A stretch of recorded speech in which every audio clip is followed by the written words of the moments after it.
Technology పెరిగిన కొద్దీ మోసానికి కొత్త టెక్నిక్స్ పెరుగుతున్నాయి. అత్యంత బాధాకరమైన విషయం ఏంటంటే ఈ టెక్నాలజీ మోసాల్లో ఎక్కువ శాతం మంది ఉన్నత చదువులు చదువుకున్న వారు ఇరుక్కుంటున్నారు. చదువు రాని వారిని ఒకప్పుడు ఈజీగా మోసం చేయవచ్చు అనుకునేవారు. కానీ ఇప్పుడు చదువుకునే టెక్నాలజీని వాడుతున్న వారిని ఈజీగా మోసం చేసేందుకు కొత్త కొత్త పద్ధతులను కేటుగాలు వినియోగిస్తున్నారు. ఇండియాలో గత కొన్ని రోజులుగా డిజిటల్ అరెస్ట్ అనే పదం ఎక్కువగా వింటూ ఉన్నారు. ఆ స్కామ్ లో చాలా మంది కోట్ల రూపాయలు పోగొట్టుకుంటున్న వారు ఉన్నారు.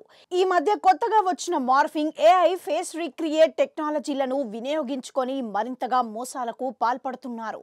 వాళ్ళు వీళ్ళు అనే తేడా లేకుండా ఎంతో మంది ఈ మోసాలకి బలి అవుతున్నారు.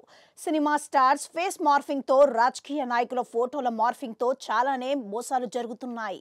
తాజాగా హాలీవుడ్ స్టార్ నటుడు బ్రాడ్ పిట్ పేరుతో ఆయన ఫేస్ పెట్టుకొని ఒకడు చేసిన ఘరానా మోసం సోషల్ మీడియాలో వరల్డ్ లో వైరల్ అవుతోంది. అతడు ఏకంగా 7 కోట్ల రూపాయలను నొక్కేశాడు. 53 ఏళ్ల ఫ్రెంచ్ మహిళకు ఆన్లైన్ ద్వారా స్కామర్ తాను బ్రాడ్ పిట్ని అంటూ పరిచయం చేసుకున్నాడు. మొదట ఆమె అనుమానం వ్యక్తం చేసిన ఆ తర్వాత వీడియో కాల్ చేయడం, ఫోటోలు పంపించడం ద్వారా నమ్మించారు. ఏఐ ద్వారా క్రియేట్ చేసిన ఆ ఫోటోలు, వీడియోలు ఆమె పూర్తిగా నమ్మేలా చేశాయి. తాను ఏంజలీనా జోలీతో విడాకులు తీసుకుంటున్నాను.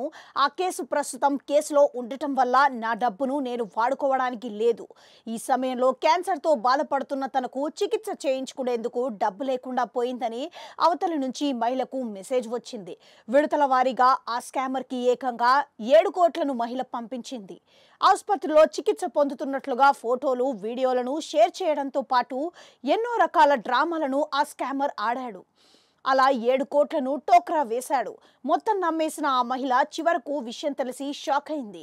తాను అంతగా మోసపోయానా అంటూ డిప్రెషన్లోకి వెళ్ళిపోయింది. ఆమెను ప్రస్తుతం ఆసుపత్రిలో కుటుంబ సభ్యులు జాయిన్ చేశారు. ఎంతో చదువుకున్న ఒకానొక సమయంలో అమాయకంగా ఆలోచించి మోసపోతూ ఉంటారు. అందుకే ప్రతి విషయంలోనూ జాగ్రత్తగా ఉండాలి. ముఖ్యంగా అపరిచిత వ్యక్తులకు డబ్బు ఇచ్చి పుచ్చుకునే సమయంలో జాగ్రత్తగా ఉంటే మంచిది.